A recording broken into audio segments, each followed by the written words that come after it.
Você já assistiu a série This Is Us? Se você não assistiu, fica aqui a minha recomendação, porque é uma série excelente que trata de muitos assuntos do âmbito psicológico e sobre o que eu quero falar hoje. Então fica comigo, se você chegar até o fim desse vídeo e por um acaso se interessar, vai valer muito a pena, tá? Então, eu sou Michele Ribeiro, sou jornalista, sou psicóloga, especialista em relacionamentos e comunicação. Eu vou te pedir para deixar o seu like aqui, compartilhar esse vídeo e se você ainda não é inscrito ou inscrita no canal, já se inscreva.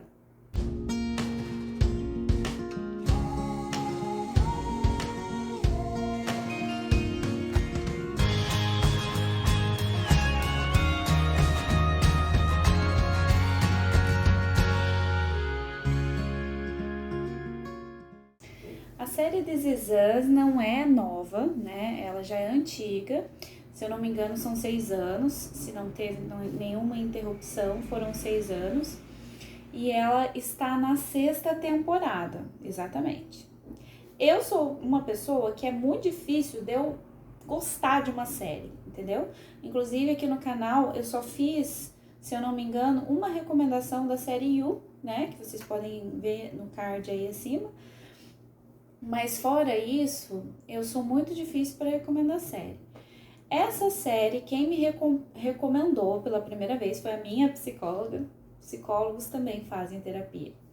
E desde então, eu maratonei a série, né? Na época que me recomendou, né? Que ela me recomendou, eu maratonei. Em um mês eu assisti todas as temporadas. E agora lançou a 6ª temporada. Estamos... Só pra gente se situar, a data base desse vídeo é março de 2022. Então, eu fiquei fissurada nessa série, confesso. E eu vou resumir pra vocês a história. Não vou, obviamente, né, dar spoiler, né, porque acho legal vocês assistirem. A série é uma série muito instigante, porque ela te prende do início ao fim. E o que acontece? Conta a história de uma família, basicamente. E se a gente fosse sintetizar, se a gente fosse resumir em linhas gerais, ela trata dos ciclos de repetição que acontecem na família. Ela é puramente psicológica. Até não fui atrás dessa informação, mas quem escreveu essa série, quem dirigiu, enfim, sei lá, quem escreveu o roteiro dela... Foi uma pessoa que foi atrás de informações psicológicas mesmo. Então, eu super recomendo, tá? Do que se trata, né? Então, a gente tem uma família, especificamente, e a história se centraliza nessa família. E aí, a sacada interessante da série é que ela vai e volta no passado, né? Para falar dos traumas de cada um, para falar do que marcou, das lembranças e tudo mais. E aí o que acontece? A gente tem uma família que é composta pela Rebecca e pelo Jack, que são casados. Claro, tem toda a história dos dois, também conta como eles chegaram a se conhecer e se envolver para ficar juntos. Conta todo o passado deles, né? Então, tudo que fez com que eles se cruzassem e se afinizassem. Acho interessante muita dinâmica desse casal, porque eles, obviamente que é uma série, né? E se a gente fosse pensar em vida real, não seria tão perfeitinha assim, mas o que eu percebi com o meu olhar mais psicológico da coisa foi que eles buscaram colocar no perfil tanto da Rebecca quanto do Jack, que é o casal principal, né, da série, que são os pais, como pessoas que proporcionam uma base segura para os filhos, né, uma base de apego segura. Então, isso me chamou muita atenção, porque eles, de uma certa forma, são um modelo. E mesmo sendo modelo, e aí a gente pode destrinchar o que veio depois deles, mesmo sendo modelos, de família, assim, aqueles pais que acolhem, aqueles pais que protegem, aqueles pais que têm paciência para explicar para o filho dos problemas que estão acontecendo e tudo mais. E isso é raro da gente encontrar. Via de regra, a gente vê ou pais impacientes, ou pais que descontam tudo nos filhos, ou pais enfim, que não dão tão atenção. E eles não, eles demonstram ser um modelo de pais para os filhos. Isso eu achei bem interessante, me chamou a atenção. É uma questão rara. É claro que mesmo assim tem as inseguranças, existem, obviamente, ser humano. Então eles tentaram na série mostrar esse lado, né? Mas talvez esteja muito perfeitinho para ser, né, a realidade. Mas eu achei interessante que eles tentaram mostrar essa dinâmica na família. Em relação ao passado deles, obviamente, né? O Jack teve um passado também com pais que, enfim, a mãe sofria um relacionamento abusivo, tinha um irmão também, e aí tem todo o contexto familiar dele. E aí a gente pode até pensar, né? Os dois têm essa base de apego seguro com a família, porque eles tiveram um modelo que a gente fala de compensação na psicologia, né?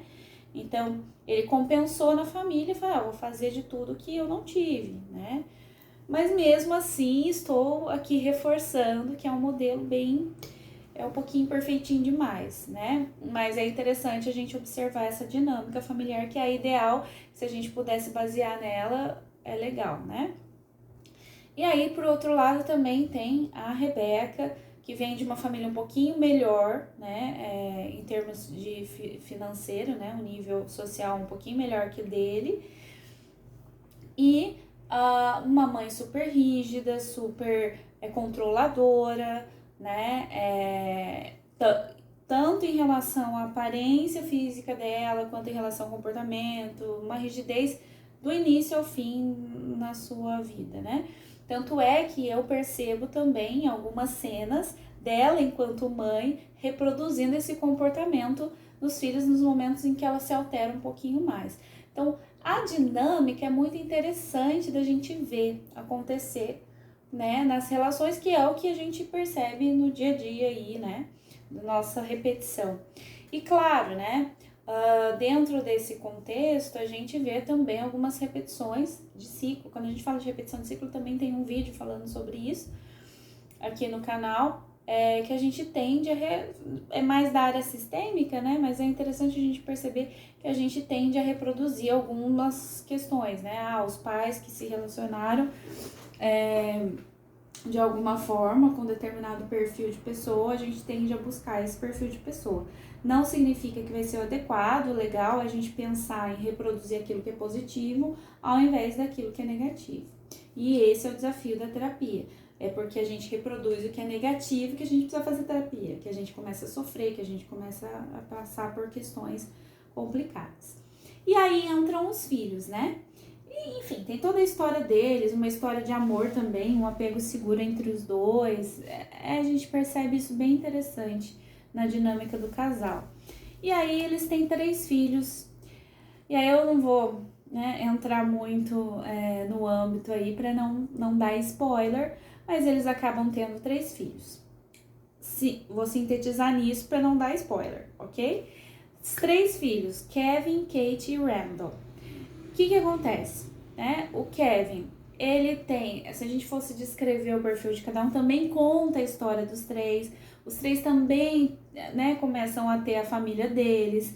Então, vai contando, vai esmiuçando. Então, a gente fala de 6 temporadas, são 6 anos de série.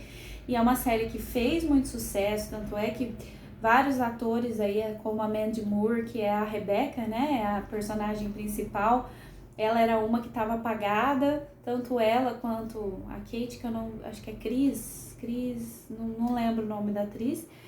Eram 2 atrizes que estavam mais esquecidas e a partir daí elas começaram a se destacar de novo por conta da série. Então a série, ela fez muito sucesso. E aí esses 3 personagens, a gente percebe que eles também têm toda uma história. Eles também, apesar dos pais serem os modelos, né? Não vamos dizer perfeição, mas eles proporcionavam uma base de apego segura para os filhos. Só que, claro, né? Individualmente, os dois também tinham conflitos e isso passava para os filhos. Isso a gente também precisa considerar na nossa vida. Isso também acontece, né? Por exemplo, o Jack, ele tinha problema com o alcoolismo. E só que ele disfarçava muito bem, ele conseguia esconder isso muito bem. E aí o que acontece? A gente vê essa dinâmica acontecer com os 3 filhos. O Kevin acabou também desenvolvendo o alcoolismo e a gente sabe que tem uma composição genética nos vícios, né? Enfim, de maneira geral. Não só pelo aspecto de observação, porque a gente aprende, os comportamentos são aprendidos dentro da família, não só por esse aspecto, mas principalmente por conta da genética também, que a gente sabe que tem estudos em cima disso. Então, o Kevin desenvolveu o alcoolismo depois de uma situação traumática que eu não vou contar, claro, óbvio, porque senão vou dar spoiler. Mas ele desenvolveu e tal, tem todo um processo aí, né, que começou na adolescência e tudo mais, enfim. E aí, o que a gente percebe no Kevin, né, como um dos filhos? Uma pessoa que tem um estilo de apego evitativo, ele não lida com os problemas. Ao longo da vida, a gente percebe várias cenas, ele fugindo, se esquivando de vários problemas, fingindo, desde a infância, fingindo que não existe. A forma dele lidar é colocar embaixo do tapete. E muita gente pode se identificar com isso. Então, aí o álcool vem num momento de trauma. Então, se a gente pensa numa pessoa que tem um estilo de apego evitativo, uma situação mais traumática, porque o estilo de apego evitativo nada mais é do que aquela pessoa que eu não vou lidar muito bem com a dor, com a frustração, com a decepção. E aí a tendência dessa pessoa é evitar de todas as formas possíveis. Aí ela passa por uma situação traumática muito profunda, ela pode buscar essa fuga em vícios. E foi o que aconteceu com ele. E já tinha um fator lá de risco, vamos chamar assim, pelo pai ter passado por isso. Então, ele acabou se envolvendo com o alcoolismo após esse trauma, né? Então, a forma dele lidar é evitando. E aí, ao longo da vida, vai mostrando as situações as situações de altos e baixos que ele vai passando para se superar. Até o fim, mais ou menos, ali da série, a gente vê que ele vai sofrendo por evitar. E é interessante a gente refletir que quanto mais a gente evita ou não aceita, porque a evitação tem a ver com a não aceitação, né? Eu não aceito aquilo que eu não posso mudar, eu vou sofrer a vida inteira por aquilo. Enquanto eu não admitir que eu tenho um problema, enquanto eu não aceitar uma situação que é difícil, né, que eu não posso mudar, eu vou sofrer. E a gente percebe muito isso, eu percebi muito isso no comportamento dele ao longo da série, né? Também tinha um processo que acontecia muito dele, até de uma certa dependência negativa, né? E eu acho interessante, é um apego inseguro e é interessante que a gente manifesta os apegos de uma maneira diferente, assim, né? Ele tinha uma necessidade muito grande, até desesperadora em alguns momentos, de conversar com a irmã, né? Muito mais a irmã do que o irmão, Randall, em momentos de crise. E esse é um comportamento de fuga também dele, né? Parecia ser mais ansioso, mas era de fuga. E se ele não tinha os irmãos para conversar, ele buscava fazer alguma outra coisa para se distrair. E aí a bebida entrava muito nisso, né? E ele precisava muito conversar. E com o tempo ele também foi aprendendo a se soltar nesse sentido. É uma dinâmica bem interessante ali deles, né, dos irmãos também. Por isso que eu acho que a série foi muito bem construída nesse sentido, sabe? Foi uma construção que pareceu muito real, né? Então tinha... E ele era muito mais próximo da Kate do que do Randall, que eles também tiveram alguns atritos aí. Aí na dinâmica da infância a gente também vê, né? Esses atritos começaram lá na infância, de ciúme, né? Porque o pai dava mais atenção para um do que para outro. E isso tudo também entrou na constituição do Kevin. Só que o outro irmão também tinha a visão dele. E aí é interessante a gente ver essa dinâmica, porque tudo é questão de ponto de vista, né? E mesmo que não aconteça uma exclusão dentro da família, e mesmo que os pais, e aí a gente falando dos pais de novo, né, dessa série, mesmo que os pais se desdobrem, né, porque era o que eles faziam, eles queriam tratar os três de maneira igual. E aí até tem uma cena que o próprio Jack, né, o pai, ele sinaliza, não, eu vou tratar os três igual, mas eu descobri que vocês são diferentes, e eu preciso tratar de maneira diferente e justa, né, com cada um. O Randall, por exemplo, ele era superdotado, ele tinha uma inteligência acima da média, então ele estudou numa escola diferente dos outros dois. E o Kevin sentia ciúmes, porque ele tinha alguns privilégios na mente dele, né, na visão do Kevin, o Randall tinha privilégios. Enfim, os pais só estavam adequando a situação. Só que eles cuidavam muito para isso, né? Só que mesmo assim houve esse sentimento entre eles. Que mais tarde a coisa desenrolou em várias cenas aí muito interessantes. Que eu, enfim, de novo reforço que vocês precisam assistir.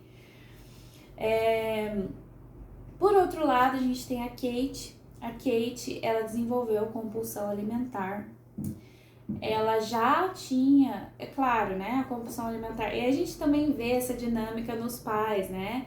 Tinham situações aí em relação a Rebeca, que é a mãe, né? Que a mãe dela, da Rebeca, a avó dos três, tinha essa rigidez em relação à alimentação, em relação à aparência e tudo mais. A Rebeca já tentava deixar as coisas mais leves ali, mas mesmo assim, como a Kate era um pouquinho mais, né, acima do peso, ela controlava mais a alimentação e chamava a atenção dela na infância para isso. E ela tinha alimentação diferente dos dois meninos, né? E aí começou todo o processo dela, em momentos... E ela também tinha um sentimento, assim, muito forte pelo pai. E aí tem toda uma história aí com o pai que... Enfim, também não vou contar, porque senão vou dar spoiler. Mas, enfim, a situação de perda, né? E aí que faz com que ela também acaba perdendo esse objeto de apego muito profundo, um vínculo muito profundo. A dificuldade de lidar com o luto passa também pelos três, cada um lidando de uma forma. Quase dei um spoiler aí, mas assim, mas é só para vocês entenderem. De qualquer forma, eu dando spoiler ou não, vale a pena assistir, porque vocês vão ter a visão de vocês. Mas aí, quem já assistiu, eu acho interessante, né? Porque dá pra ter uma outra perspectiva. E quem não assistiu, melhor ainda, porque vai ter um outro olhar na hora de assistir, né? Então, cada um passa pelo luto de uma maneira diferente, também pelo estilo de apego diferente, né? A Kate parece ter um apego ansioso muito grande, tanto é que ela manifesta isso, a questão dos afetos, pela compulsão alimentar. Ela coloca a imagem dela na frente, porque a imagem física, né, o corpo, a autoimagem dela, isso sempre foi o tema da vida toda dela, né? Ela sempre foi gordinha e tudo mais, e aí ela sempre se achou inferior aos outros dois irmãos, né? Que eles conseguiram grandes coisas depois até da situação com o pai que aconteceu, e ela não. Então teve várias situações ali que ela também se colocava muito para baixo, uma autoestima baixa, né? Também pela questão física. E aí isso se manifestava, a ansiedade dela era muito descontada na comida por muito tempo.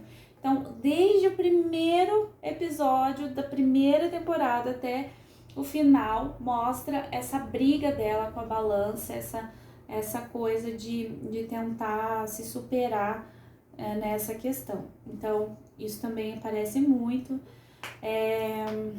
com ela, tá? E ela não se desliga, não se desconecta do pai, mesmo depois da perda. Pronto, dei o spoiler. Mas enfim, Se você não assistiu, assiste, que você vai entender do que eu tô falando. Se você já assistiu, então fica tudo, as coisas estão se encaixando mais agora. Depois a gente vai lá pro Randall, né? Ele tem uma ansiedade lá em cima muito grande, que é gerada pelo perfeccionismo. Então, ele é muito rígido, assim, com detalhes, tudo precisa ser perfeito. E é claro que isso gera ansiedade. Então, quanto mais a pessoa fica... E ele tinha muito essa coisa de querer salvar o mundo, de querer ajudar as pessoas. Só que esse foco excessivo fora fez ele deixar de lado ele mesmo. Por diversas vezes apareceram situações envolvendo ele tendo crises de pânico ou crises de ansiedade, que é a mesma coisa, e o irmão dele, o Kevin, acudindo ele nessas situações mais difíceis. Ele, assim, o que eu percebi nele também é uma dificuldade muito grande dele conseguir lidar com as emoções. Então, para ele ter o controle da situação, e geralmente pessoas que são perfeccionistas e detalhistas e rígidas, para ele ter o controle da situação, ele não podia sentir a emoção. Não que ele fizesse isso intencionalmente, mas isso acontecia, né?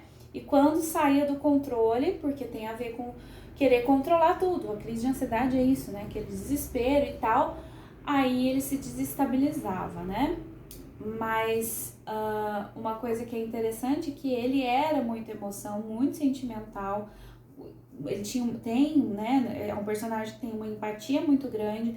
Dos três, ele é o único que consegue se voltar para o outro. E os outros dois, que é a Kate e o Kevin, eles se voltam muito para eles, no sentido de serem vítimas, no sentido de, sabe, aquele egocentrismo. E o egocentrismo, quando a gente trata do egocentrismo, ele tem a ver com você como centro, né? Você é o centro, você é a vítima, o problema é você, né? Então, só que o Randall eu já vejo por outro lado. Ele tem um processo muito para fora, né? Só que assim, são dois extremos. A gente sabe que a gente precisa de um equilíbrio, né? Então, o nosso equilíbrio seria o quê?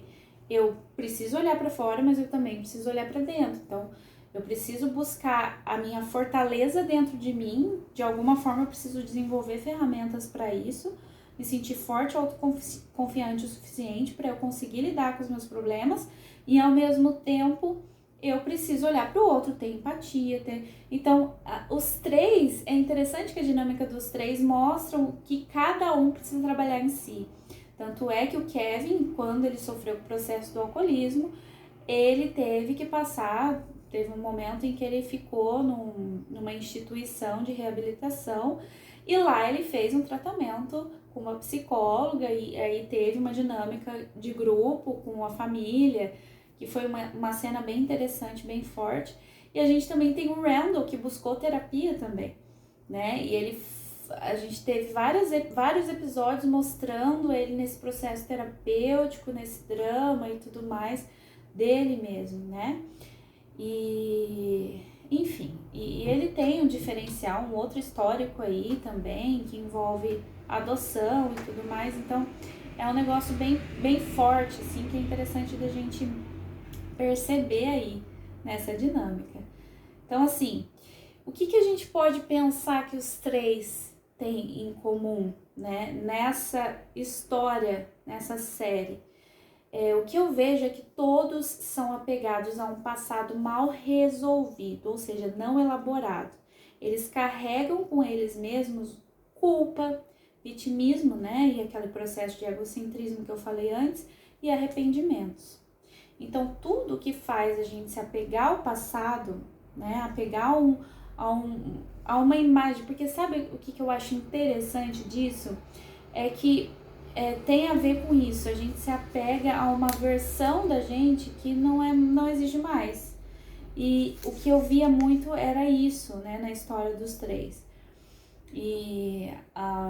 Mas assim, na verdade nem é tão essa versão, é um passado mesmo.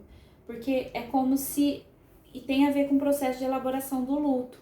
A dificuldade dos três de elaborar a perda do pai, já dei spoiler mesmo, a perda do pai, né? Então a dificuldade deles perder, que da perda, como que foi e tudo mais, e todo o contexto envolvido ali do trauma em relação à perda, aí gerou esse processo de culpa, vitimismo e arrependimentos, né? Que eles não elaboraram e cada um, de acordo com o apego, o estilo de apego de cada um, foi desenvolvendo maneiras diferentes de lidar com esse luto.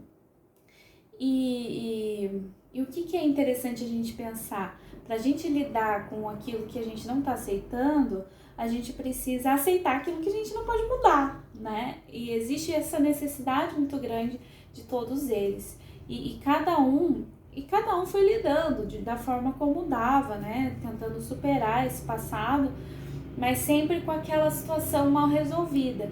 E aí a gente pode associar o vício, o alcoolismo, né? Essa compulsão alimentar, todos são envoltos a essa questão emocional, né? A gente tá acompanhando agora, né, a última temporada, que é a 6ª temporada, né? De novo, reforçando, estamos em março de 2022. Os episódios estão sendo lançados semanais, né, por um canal lá. E aí é interessante que a gente ainda não sabe como vai terminar, né? A ideia, pelo que eu li a respeito da série, o diretor pretende acabar, né, agora com a série. A gente não sabe que dinâmica que ele vai utilizar para encerrar a história, mas a gente percebe que tem alguns desfechos já acontecendo, né, algumas escolhas já sendo bem mais definidas, né? Repercussão de todo o processo da personalidade de cada um agora na fase mais, né, todos estão ali na faixa dos 40 e poucos anos, então é interessante a gente ver essa dinâmica, né, desses 3 personagens e como a vida vai conduzindo a história de cada um.